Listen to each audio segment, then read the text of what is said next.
Single dad saw his first love at parent-teacher night not knowing. She was a CEO falling again. A single dad meets his first love at parent-teacher night, not knowing she's now a CEO. Destiny gives them a second chance. Don't forget to subscribe, comment and share. The school gym buzzed with chatter, folding chairs scraping against the polished floor. Ethan adjusted the collar of his only dress shirt, the one he kept for moments like these, parent-teacher nights and job interviews. His 10-year-old daughter Lily had begged him to come, and though money was tight and time tighter, Ethan never missed a moment for her. But when the classroom door opened, his heart skipped. Walking in with quiet confidence was a woman he hadn't seen in over a decade. Her dark hair was swept into a sleek bun, her suit perfectly tailored, but those eyes, he knew them instantly. Claire, his first love, the one he'd let go when life demanded hard choices.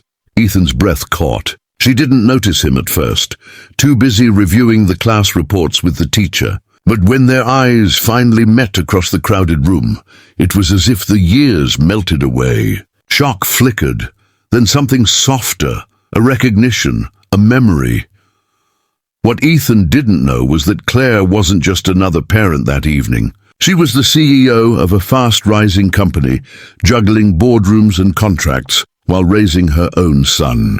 To everyone else, she was power and success. But inside, she was still the girl who once dreamed with him under the stars, whispering about a future they never had. The night moved on with polite smiles. But fate wasn't finished. Lily, with her bright curiosity, tugged Claire into conversation. "My dad makes the best pancakes in the world," she said proudly, unaware of the weight of her words. Claire's laugh rang out, warm and genuine, and Ethan found himself smiling too. Later, as parents trickled out, Ethan lingered by the door, debating whether to say more than a casual hello.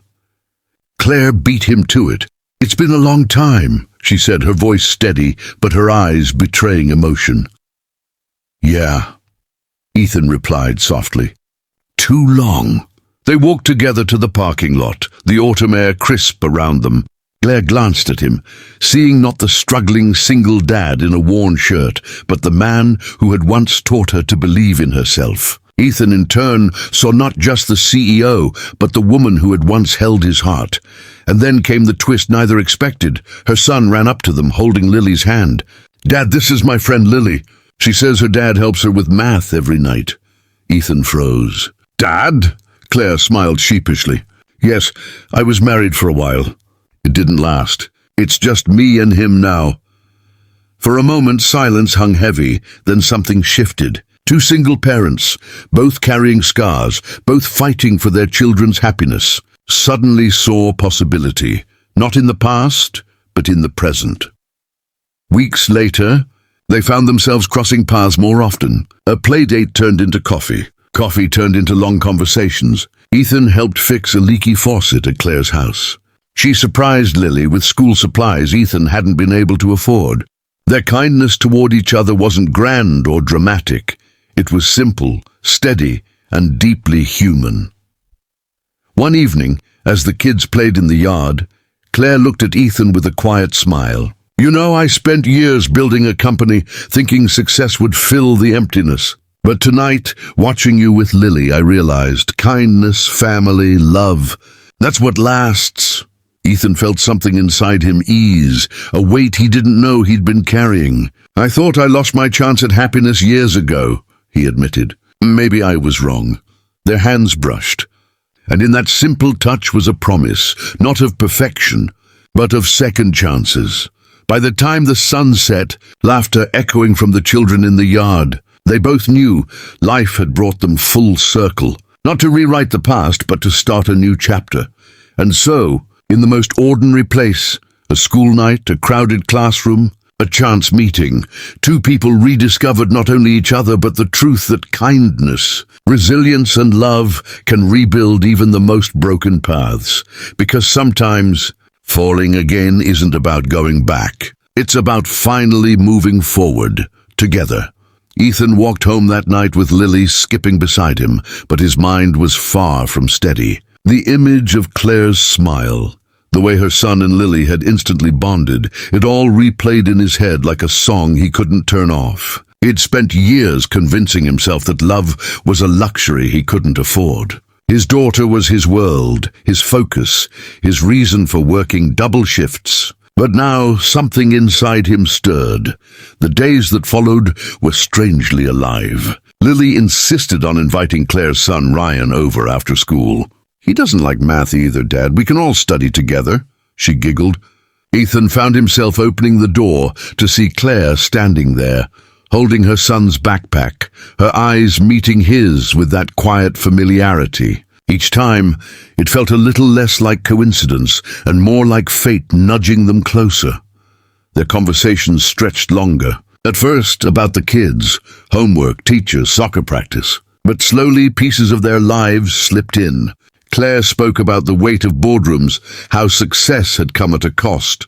Ethan shared the struggles of late bills and finding joy in simple things like Saturday pancakes. She listened not with pity but with understanding. He saw in her not the powerful CEO the world admired, but the girl who had once believed in him more than he believed in himself.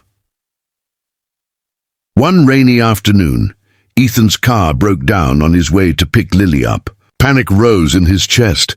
He couldn't bear the thought of disappointing her. But when he arrived late, Claire was already there, holding an umbrella over both children. She looked at him with that same steady warmth. "You don't always have to do it alone, Ethan." Her words hit deeper than she knew. For so long, he had carried every burden on his own shoulders, believing that asking for help was weakness. Yet here she was, offering not rescue but partnership. That night, as Lily fell asleep, Ethan sat by her bed and realized something. Kindness didn't just heal others, it healed him too. The turning point came during the school's fall festival. The gym was filled with laughter, booths of baked goods and the smell of popcorn.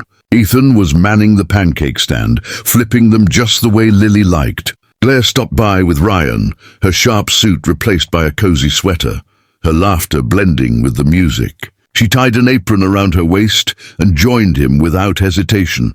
Together, they worked side by side, serving strangers, smiling at the kids, sharing stories that filled in the lost years between them. At one point, Lily tugged on Claire's sleeve and whispered, "You laugh at Dad's jokes." "No one else does." Claire bent down and hugged her tightly. "That's because I've always thought your dad was pretty amazing." By the end of the night, as the crowd thinned and the gym quieted, Ethan looked at Claire and felt the fear in his chest loosen. He didn't need to pretend. He didn't need to impress. He just needed to be present, with her, with Lily, with this moment. "Claire," he said softly, wiping flour from his hands, "I don't know what the future looks like, but I know I don't want to face it without you in it." Her eyes shimmered, not with the polished confidence of a CEO, but with the vulnerability of someone who had waited years to hear those words. "Then let's stop running from it," she whispered. Their hands found each other's across the counter,